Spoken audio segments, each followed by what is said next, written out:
Mwiriwe ndi Davi ni ku munsi duca hirya nino amakuru agezweho buri gihe. Ibitenge, ikirori, muziki, gukwega kamushikake, le 8 mars mu Burundi ifata isura y'ibirori binini, ibirori biterekana insiguro yayo y'uno musi mukuru. Mbega hejuru y'ibitenge tkozirikana iki kuri uno musi? Iyo niyo nkuru tuza kuyagako kaze. Ejo twarabonye mu kinyamakuru Akeza Net ko hari abakenyezi bagera kuri 10 batawe mwibarabara. Musaza wabo yabasohoye mu itongo basigiwe n'abavyeyi mu Kamenge. Iyo nkuru iki twibutsa nuko hatarashigwaho itegeko ryemerera abakenyezi gutorana mu Burundi.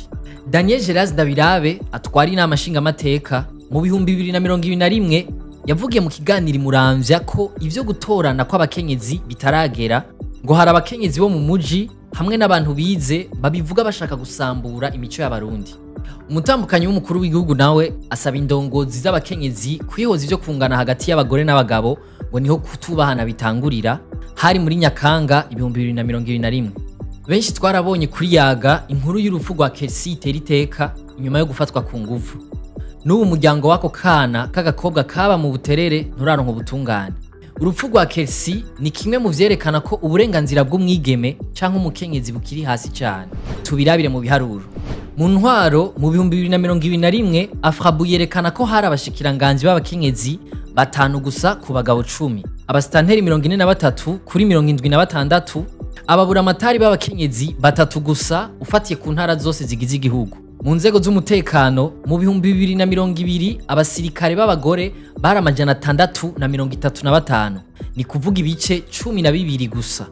Intwaza ngabo z'igisirikare nazo abakenyezi bari 4 gusa mwijana na 48. Mu ndero igipimo cyo kumenya gusoma no kwandika taux d'alphabétisation byari bice 83 by'abagore ku bice 88 by'abagabo. Mu magara y'abantu abavyeyi 615 ku bihumbi ijana baracikana bariko baribaruka. Ku bijanye n'ihohoterwa rikorerwa abagore ibice 36 kwijana by'abakenyezi n'abigeme bafise imyaka iri hagati ya 15 na 49 baramaze guhohoterwa bifatiye ku mubiri mu buzima bwabo. Ibice 23 kwijana nabo bakorewe ihohoterwa rifatiye ku gitsina. Uravye ivyo bitigiri urabona ko kugira uburenganzira bungana hagati y'abagabo n'abagore bikiri kure nk'ukwezi mu gihugu cacu. Uwa munani ntwarante aho kuba uwo kuryoherwa cane gusa, woba kandi n'uwo kwibuka ibikorwa vy'ubutwari bimaze gukorwa mu guteza imbere uburenganzira bw'abakenyezi mu kibano no mu gihugu muri rusangi. Hari umukenyezi kuri X yibutsa abagenzi we kudatungisha abahorandi na kotebu mu kwambara ibitenge ngo bazindukira ahubwo kwipimisha amakanser nk'iyo mu gitereko n'izindi, kandi ngo bijukire kurabira hamwe n'abagore bize ivy'amategeko ingene bokingira abakobwa. Dutandukire inkuru ngufi nazo.